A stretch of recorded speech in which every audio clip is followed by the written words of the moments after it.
One of the things I've been amazed by since we started this network a while back now is that how good and how interesting off-season shows are. You know, I know when we first started talking to advertisers, first started trying to figure out how we're going to do all this, it's like, okay, do you want to do shows year-round on every sport? And the answer is absolutely. Sometimes the intrigue is even better. Sometimes we can go off on tangents and have even more fun in the offseason when you're not just tied down by game coverage.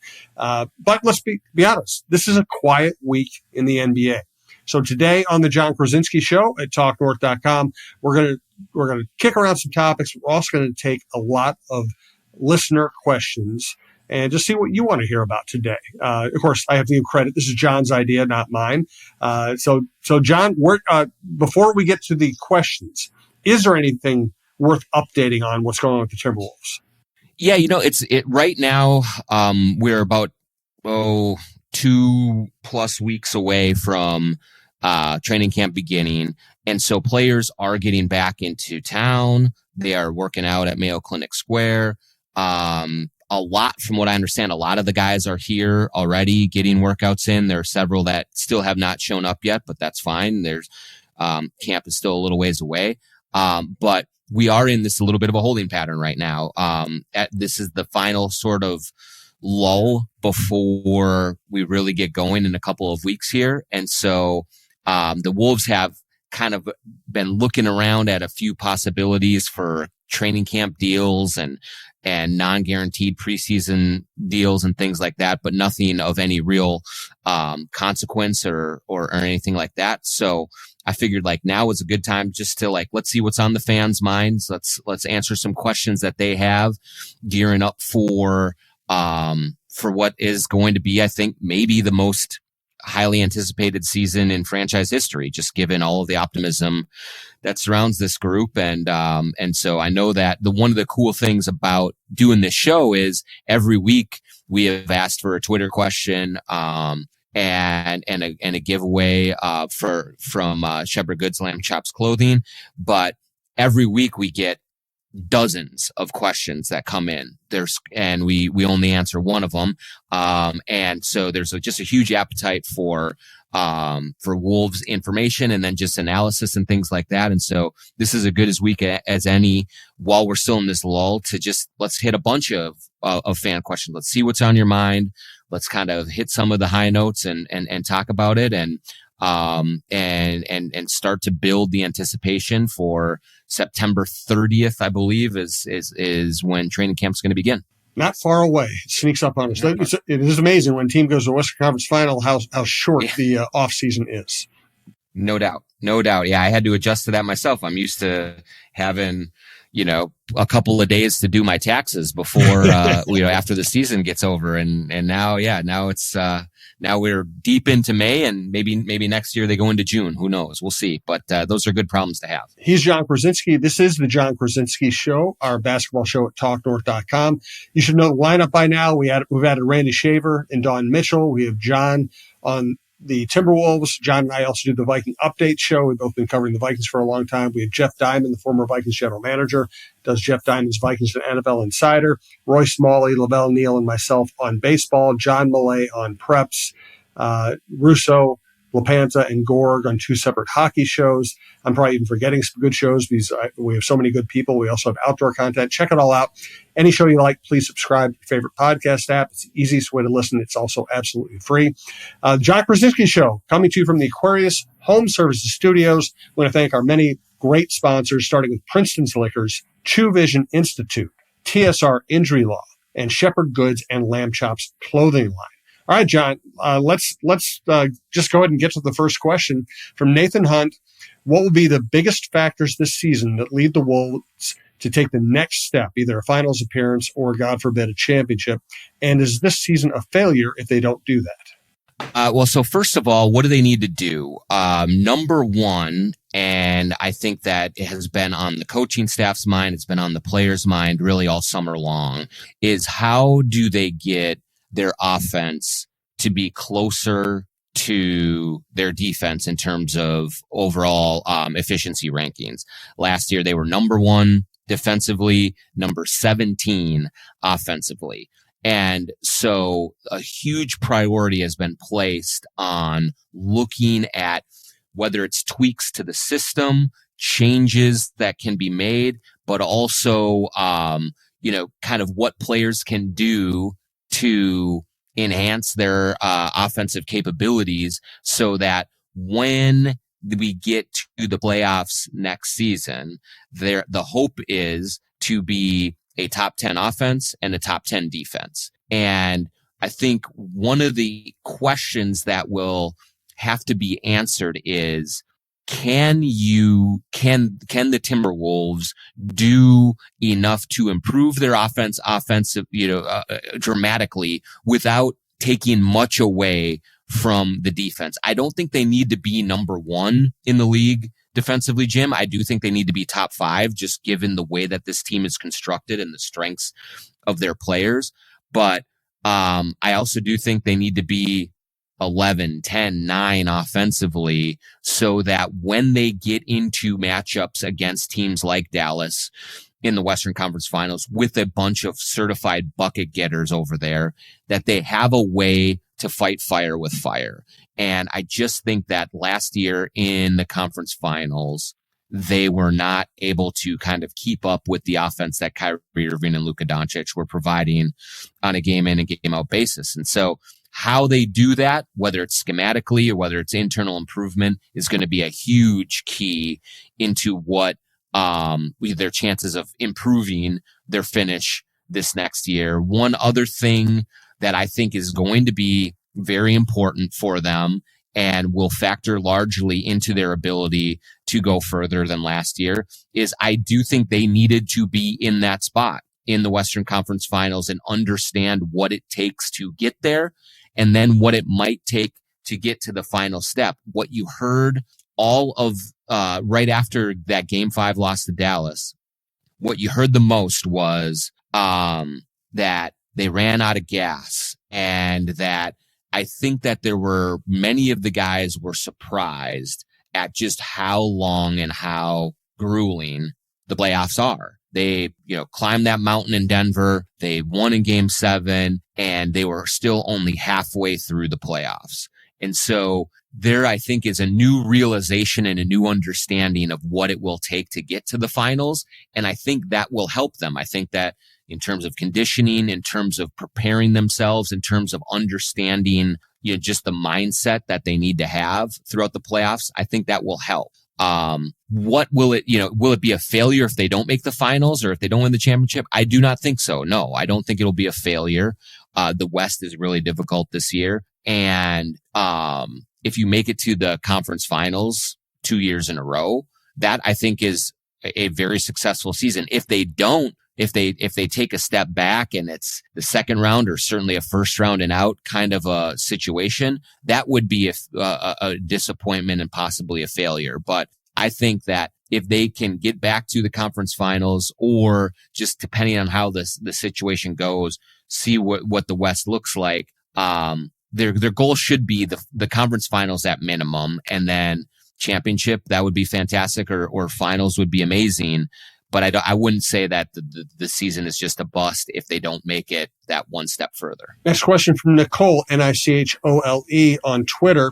How steep of a learning curve will there be for the new guys, and how will that help or hinder the Wolves' offensive issues going forward? Yeah, I do think that there's going to be a steep learning curve. I think that, Rob Dillingham, we saw in Summer League, you could kind of see it start to play out the way that it was. In Summer League, he was having some adjusting to do to the bigger players that he's going up against, to the different pace, to finding where he's going to get his shots off and things like that. And it wasn't clean for the first few games, but by the end of the tournament and his last game, it was terrific. He played really well, and I could see a similar type of trajectory for him in the early stages of the NBA regular season. I think it is going to be an adjustment for him to figure out how he takes advantage of his quickness and explosiveness, but how he avoids getting swallowed up by just the bigger, stronger, faster dudes that he's going to be going up against on a nightly basis. And I would not be surprised at all if the early days of it, the early weeks and month or more, you look at him and you say, man, this is a tough one for him. He's searching for the gaps and and things that he needs. But I do think that he has the work ethic and certainly the dynamic offensive capabilities that will eventually get to where he needs to go, but it might be tough early. And I think the ideal thing for the Timberwolves is that he does play a lot. There is no backup point guard behind Mike Conley. And so I think they want him to be out there experiencing the highs and the lows and learning on the job, and taking his lumps. And if that means that he struggles for a little bit, I think they'll be okay with that, because the end goal is to be really raring to go by the playoffs and really be comfortable in his role and understanding what he can do and what he can't, and how they help him defensively and all of those things. So it will be steep for Rob Dillingham. I think it'll be steep for Terrence Shannon as well, because I do think that there's an opportunity for him at the back end of the rotation to play. And so both of these young guys are stepping into a team that is putting the NBA finals as a goal.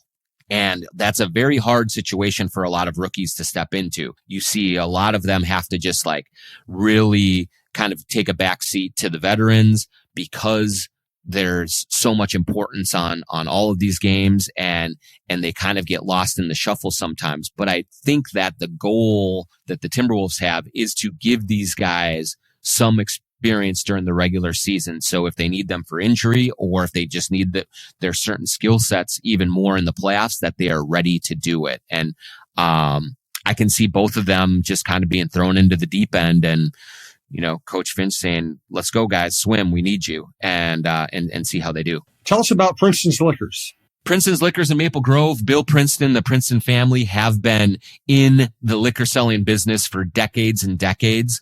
They are a local community oriented company and family. And so we love supporting local around here at Talk North. And they've been a great supporter of ours for quite a while now. And so if you go into Princeton's Liquors in Maple Grove, you will get great selection on craft beers, all sorts of variety, some that you've never seen before, some that you've always wanted, and then the regular standbys that you're always have a craving for. So they have all the craft beer that you could want. They also specialize in bourbon, high end, more affordable, whatever you want in terms of bourbon. Princeton's Liquors has you covered. So if you go in there, tell them the Jon Krawczynski show sent you. Also, if you're looking for THC seltzers and gummies, you're looking for those kinds of products, they have those as well. But go into Princeton's Liquors in Maple Grove, tell them we sent you, and support the people that have supported us and have been a big part of this basketball community for a long time. Bill Princeton was an intern with the Timberwolves and Lynx. He's worn the Crunch costume. He is one of us. And so support one of us, because one of us has supported us. Thanks also to TSR Injury Law, our longest running sponsor. Steve Terry and the gang have been great to us. They've been great to work with. Been a lot of fun to see all the live shows. Listen, as Steve always says, we hope you don't need their help, but if you need their help, you need really good help, and they can provide that. 612-TSR-TIME is the number to remember. 612-TSR-TIME. They will not charge you unless they win your case, and they win a lot of cases. Call them now. You will thank them later. 612-TSR-TIME.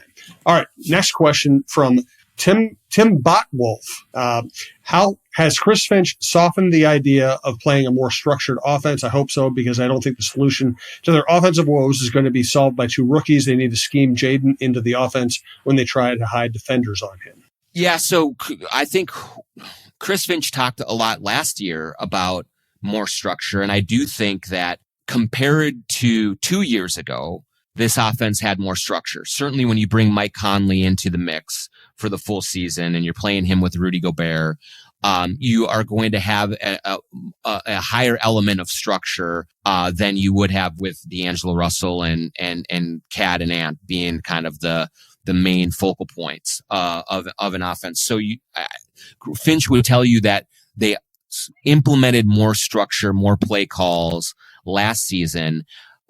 Is the solution to their continued offensive struggles more structure this season or not? I'm not exactly sure, but what Chris Finch did talk about after the season was over and what he has discussed a little bit this offseason is that they are examining sort of tweaks and changes schematically that the coaches can implement that they think will emphasize the talents of their team a little bit better, whether that is with the Conley Rudy pick and roll, whether that is getting Jaden more involved, because I do think he did show in the playoffs that he is capable of having a greater offensive load put on his shoulders. It's just a matter of, to the questioner's point, is how do you get him involved in this offense? And it's not just sort of like as the fifth option, out in transition, kind of accidentally getting the ball in his hands. And I think that they are looking at ways to do that. They're looking at more ways to continue to let Edwards grow his game while taking advantage of Towns and Gobert and Conley. And so I do think that they are absolutely going to bring some schematic changes. I don't think it's going to be an overhaul of their offense or dramatic changes, but I think that you're going to see some tweaks, some changes that they believe will allow them to be a little more efficient in the half court, create more shots, and do more than just hope that, hey, these two rookies coming in or Joe Ingles, coming in will be the elixir that will fix all of their woes.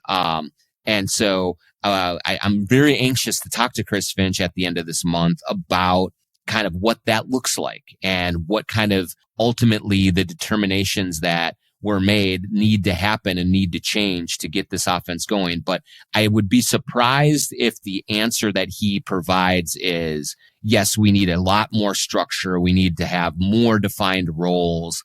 I think there's going to be some different nuances to it. That's just my guess. But we'll find out here in a couple weeks. The next couple of questions are about Rudy and Glen Taylor, though. But first, tell us about your experience at True Vision Institute. Yeah, True Vision Institute in Bloomington. I had LASIK there a little over a month ago now, and I've told you this before, but I'll just emphasize it. I wish I would have done it 10 years ago. It has been really life-changing. The people at True Vision are incredibly warm and inviting and easy to work with. They are super enthusiastic. They kept on telling me congratulations after I got the surgery. And that's the first time anyone has told me congratulations after I've had a surgery. But I understand now why they say that, because it really does make life just so much easier. Dr. Chu is super professional to work with. He is very calming in the operating room and makes the experience easy to navigate and go through. And he's incredibly knowledgeable. He's been doing it since I believe 1999. So he's been in this game for 25 years. And you go there and they will take care of you and they will get your vision in a great spot. I am seeing 20/20 now. I can swim with my kids without glasses or contacts. One thing I really notice is I take a shower and I don't have to like hold the shampoo and conditioner bottle like 2 inches from my face to find out which one it is. Like little things like that just come into play that make it so much easier. So go to truevision.com to set up a consultation. They will take you through all of the steps to see if you are a candidate or find what is the right vision correction steps that you need to take. I can't recommend it enough. TrueVision.com, True Vision Institute in Bloomington. Usually we do one Twitter question with Shepherd Goods and Lamb Chops Clothing Line. Today we're doing a bunch of them. What's going on with SG? SGLambchops.com is the place to go for the most stylish, most comfortable, highest quality casual wear that you're going to find. Another local company. You will see Craig and Jordan at games. You will see them out on the town, supporting the community again. But hoodies, sweatpants, t-shirts, hats, anything you could want go to sglambchops.com and just kind of go through all of their just all of their offerings. If you put in the promo code JONK20, you will get 20% off your purchase at Shepherd Goods and Lamb Chops Clothing. They are my favorite shorts that I've ever owned are Lamb Chop shorts. I love their t-shirts, high quality. Their hoodies are super comfortable. Sweatpants are great.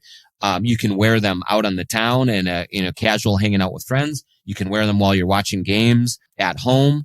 They're so versatile, and you're never going to regret a purchase at sglambchops.com. JONK20 for 20% off any purchase at sglambchops.com. Shepherd Goods, Lamb Chops Clothing. Next question is from Jay Nesseth. How will Rudy respond to the beating he took in Dallas? Can his game evolve at this point in his career? That one's from Adam. Nope, never mind. That is Jay Nesseth. Go ahead. Yeah, I don't know that I'll say that he took a beating in Dallas, but he certainly has taken a beating on social media for not playing much in the Olympics when they needed him most.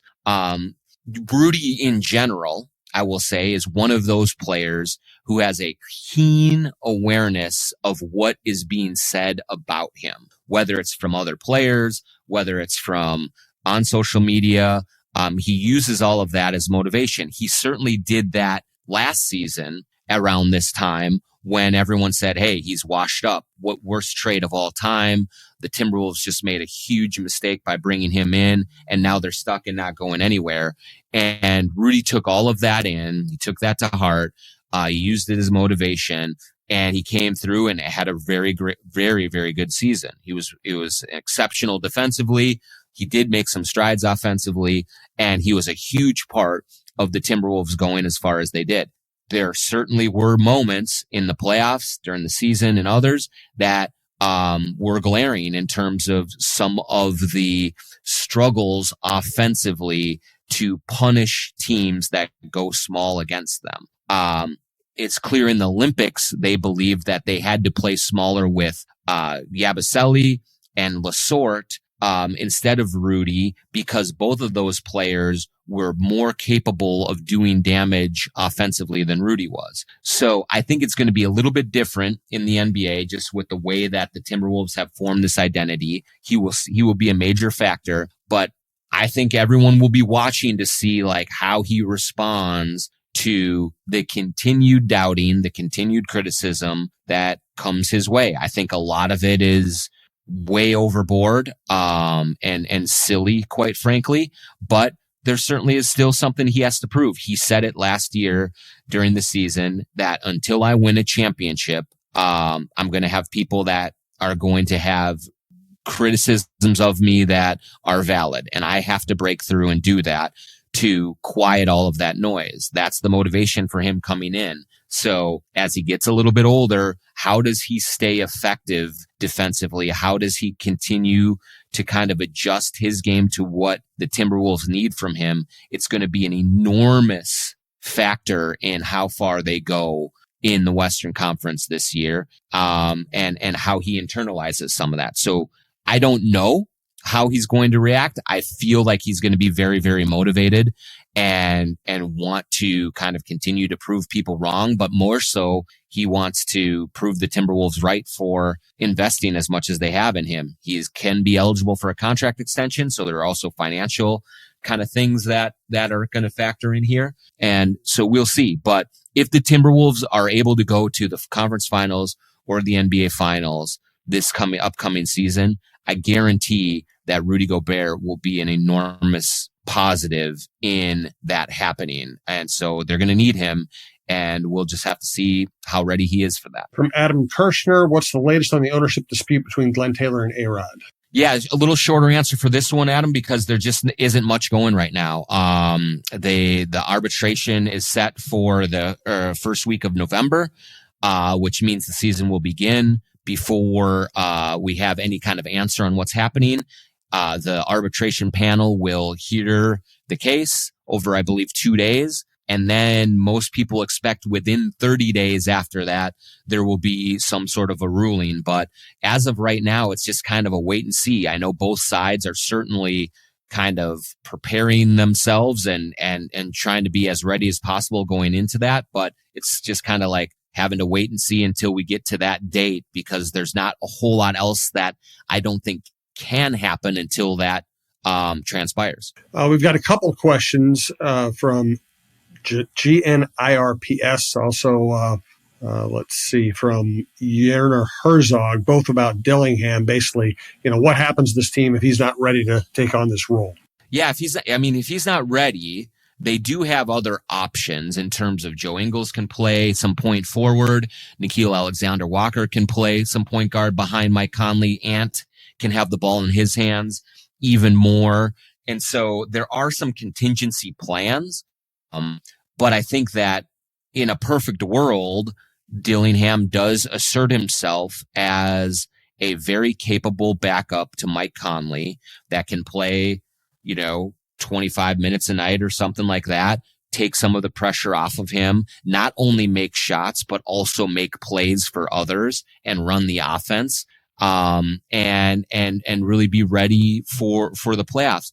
Like I said, though, I think that the team has to be ready for growing pains from him early, maybe even if that means that they don't, win every game at the start of the season, but let Dillingham kind of learn and take some of his lumps. I think that, losing the battle to win the war might be worth it. But yes, if it just proves that if he's just either too small, if he's not ready, if he can't make shots, if he's turned the ball over a ton, they can kind of pivot away from him, minimize his role, and go to several other guys. But it wouldn't be like the ideal of ideal circumstances if Dillingham does struggle. One or two more here from Zach Salvigo. I apologize. I probably didn't get your name right. I apologize for that.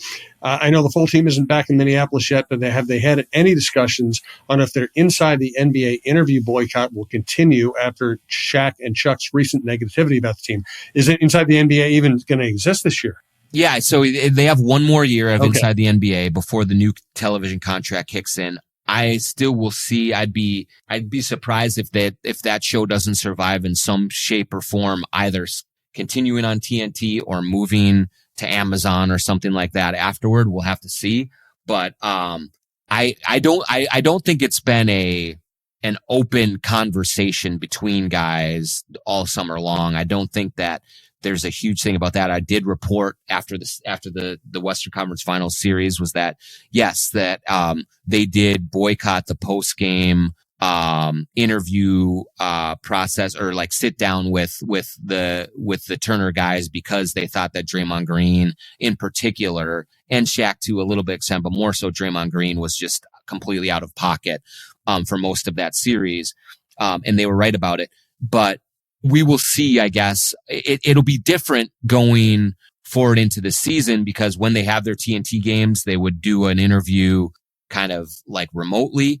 Will they participate in that? I'm not sure. I would imagine that early on they would, unless the criticism picks up to a greater degree. Shaq called Rudy the worst player of all time, which is obviously completely insane. And so, but I do, I guess, the cool thing was to know that the team was united in the playoffs and that they were standing up for Rudy, because it was absolutely absurd what was happening. How they carry that forward, I'm not exactly sure. Once we get there, I think we'll cross that bridge when we get to it type of a deal. But yeah, Shaq has continued his derogatory comments toward Rudy, and I know that Rudy is aware. Rudy responded to Shaq on Twitter, and I'm sure that his teammates are aware as well. We have a good question from Lars Stromberg about Luka Garza. Next week, let's pick up there. I think that would be a great topic to kick off next week's show, so we're going to save that one. Also, keep sending in the Twitter questions. We will do at least one a week, thanks to Shepherd Goods and Lamb Chops clothing line. For today, thanks to Jon Krawczynski. Thanks to everyone who listens. Thanks to our many sponsors. Again, if you like the show or you like any show at TalkNorth.com, please subscribe to your favorite podcast app. Free, easy, best way to listen. And we'll talk to you next week.